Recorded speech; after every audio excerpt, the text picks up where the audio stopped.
नमस्कार, आप देख रहे हैं किसान तक। आज किसान तक चैनल पर हम आपको बताएंगे एक देसी नस्ल की खास गाय के बारे में जिसका नाम है थारपारकर। क्या इसकी पहचान होती है, कितना ये दूध देती है, कहाँ से इसका ओरिजिन है, इसके बारे में हमको बताएंगे असीम रावत जी, जो हेथा डेयरी फार्म का संचालन करते हैं। बहुत बहुत स्वागत है असीम जी आपका। आपका भी बहुत बहुत स्वागत है हेथा में।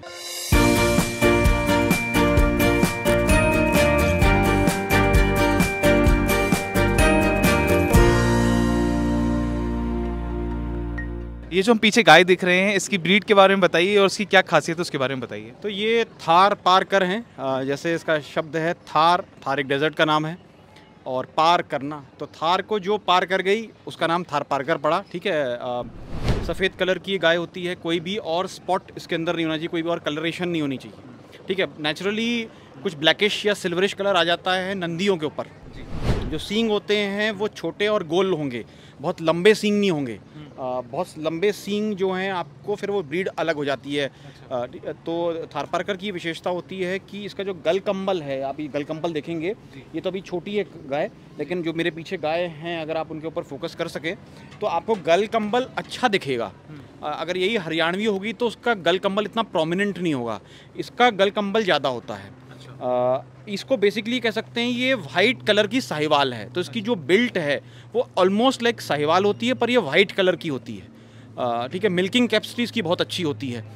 तो ये मिल्चिंग काउ में आएगी जो है। और जब आप हरियाणवी गाय की तरफ करते हैं तो वो थोड़ी सी लंबी ज़्यादा होती है, ऊंची ज़्यादा होती है, और वो एक बेसिकली जो हल जोतना है या खेत जोतना है तो उसमें उसका जो प्रोमिनेंस है वो ज़्यादा हो जाती है vis compared to the milking aspect of a cow.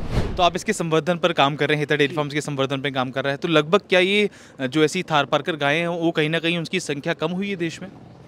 कम तो हो ही रही है देसी गायों की संख्या, क्योंकि आप मिस इन्फॉर्मेशन होती है और उन मिस इन्फॉर्मेशन में ये आपका रहता है कि जो गायें हैं, देसी गायें हैं, उनकी डिमांड जो है भी बढ़ी है, ये भी हुआ है। तो मिस इन्फॉर्मेशन क्या रही? मिस इन्फॉर्मेशन ये हुई कि भाई ये गाय ज़्यादा दूध नहीं देती हैं, इनको पालना बड़ा मुश्किल होता है, तो उस वजह से लोगों ने इनको पालना छोड़ दिया। तो ये मिक्स होने लगी, राठी किसी ने मिक्स कर ली, कोई साहिवाल से ही इसने क्रॉसिंग कर ली, तो वो कुछ और ही बन गया, इस तरह से होने लगा। फिर जब डिमांड बढ़ी तो उतनी अवेलेबिलिटी अब नहीं है, इसलिए जो थारपारकर गाय आपको कहीं 50,000 की शायद मिलती होगी कभी, आज वही चीज़ शायद 1 लाख की हो गई है, इस वजह से तो ये भी हुआ है। और मतलब सरकार भी इसके संवर्धन संरक्षण पे काम कर रही है, सरकार भी इसकी ब्रीडिंग पे भी काम कर रही है, गवर्नमेंट? हाँ, इसमें मतलब राजस्थान इसमें अग्रणी है, क्योंकि ये गाय थार डेजर्ट की है, वहाँ पे काफ़ी अच्छे रिसर्च सेंटर्स भी हैं। और वहाँ पे जो है कुछ लोगों ने भी जो प्राइवेट सेक्टर में हैं उन्होंने भी बहुत अच्छा काम इसके ऊपर किया है थारपारकर। जलवायु की बात करें, जैसे कि हम इस समय उत्तर प्रदेश गाजियाबाद के इलाके में हैं, तो वहाँ पर ये गाय सूटेबल है, देसी गाय रह पा रही है आराम से। क्या देश के अन्य इलाकों में भी ये रह सकती है? देखिए, मेरा मानना है कि जब भारतीय जो नस्लें हैं वो ट्रॉपिक्स के लिए बनी हुई हैं, तो उसमें ह्यूमिडिटी भी होती है, हीट भी होती है, कोल्ड भी होता है, तो ये गाय कहीं भी सक्सेसफुल हैं और ये करके भी दिखाया उन्होंने। जैसे ओंगोल है, गिर है, ये सब ब्राज़ील गई, और वो भी बड़ा लैंडस्केप है, वहाँ पे भी अमेज़न के फॉरेस्ट भी हैं और पहाड़ भी हैं, नदियाँ भी हैं, वहाँ भी उतनी उमस होती है, गर्मी होती है, तो बहुत सक्सेस रही है गिर ओंगोल वहाँ पर। तो यहाँ पर क्यों नहीं रहेगी? बिल्कुल रहेगी जी। तो ये देखा वीडियो आपने, आज असीम जी ने हमको बताया थारपारकर गाय के बारे में, और आप ये देखेंगे कितनी सुंदर ये गाय है। देसी गायों में शुमार है थारपारकर। इसके नाम के साथ भी बड़ा दिलचस्प किस्सा जुड़ा है कि जो थार पार करके आई है उसे थारपारकर कहते हैं। तो ऐसी देसी गायों की ब्रीडिंग पे हम और भी वीडियोस किसान तक चैनल के माध्यम से आपको लाते रहेंगे, देसी गायों की नस्लों के बारे में जानकारी देते रहेंगे। आशा करते हैं आपको ये वीडियो पसंद आएगी। ऐसी तमाम वीडियो के लिए आप देखते रहें किसान तक। धन्यवाद।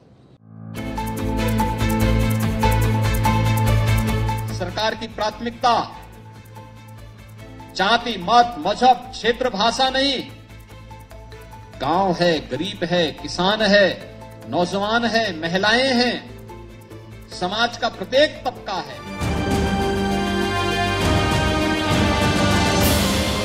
ये उत्तर प्रदेश की योगी आदित्यनाथ की सरकार है, जिसकी प्राथमिकता पर किसान है, और सरकार की कोशिश है किसानों को एक साथ लाना, उन्हें खेतों में सिर्फ अन्न उपजाने वाले किसान से एक कदम आगे ले जाना, किसानों को ही उत्पादक बनाना और एक ऐसी योजना से जोड़ना जिसका नाम है कृषक उत्पादन संगठन यानी FPO। यूपी सरकार ने 29 सितंबर 2020 को FPO नीति लागू की, जिसमें हर ब्लॉक में एक एफपीओ बनाने का प्रावधान किया गया। Cold storage, warehouse, processing unit को प्रोत्साहित किया गया। परिणाम ये है कि अब तक प्रदेश में 1200 से ज्यादा एफपीओ तैयार हो चुके हैं। सही मायने में अगर आप एक एफपीओ के बारे में समझें तो वो एक बहुत अच्छा तरीका है कि किसान को अपने ही उत्पाद को विभिन्न लोगों तक पहुंचाना। ये उसका एक सबसे बड़ा मूल सिद्धांत है जो कि अभी तक आड़तिए या और बिचौलिए कर रहे थे। तो शायद अब वो एफपीओज मेन स्ट्रीम में आके उस भूमिका को भी निभाएंगे और किसानों को डायरेक्टली उसका फायदा मिलेगा। कृषक उत्पादन संगठन कुछ और नहीं बल्कि किसानों का ही स्वयं सहायता समूह है, जिसमें 10 किसान मिलकर एक कंपनी बनाते हैं।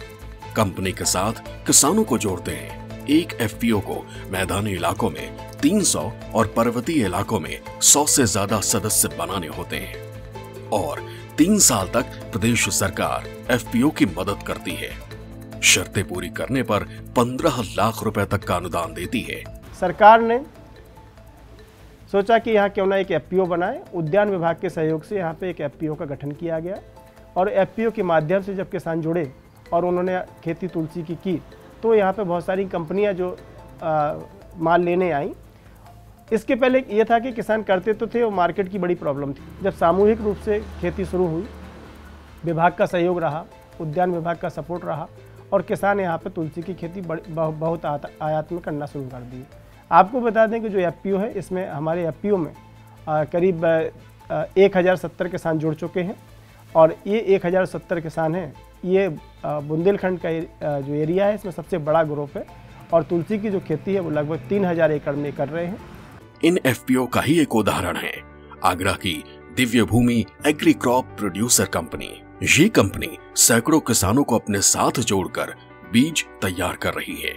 आज हमें खुशी होती है कि केंद्र व राज्य सरकार दोनों की एक योजना थी जिसमें कि सीड को बढ़ावा देना था और आज हम लोग जिस सीड प्रोसेसिंग प्लांट में खड़े हैं वो भी इसी कंपनी का एक प्रकल्प है जो कि अब किसानों को बेटर क्वालिटी सीड्स मुहैया कराने के लिए आगे बढ़ा है।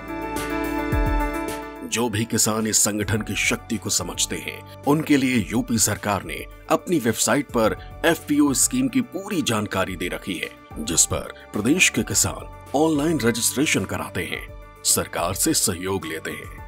दरअसल संगठन की इस शक्ति को समझकर आज किसान आगे बढ़ रहे हैं, बाजार को अपने पास आने के लिए बाध्य कर रहे हैं, अपनी आय बढ़ा रहे हैं।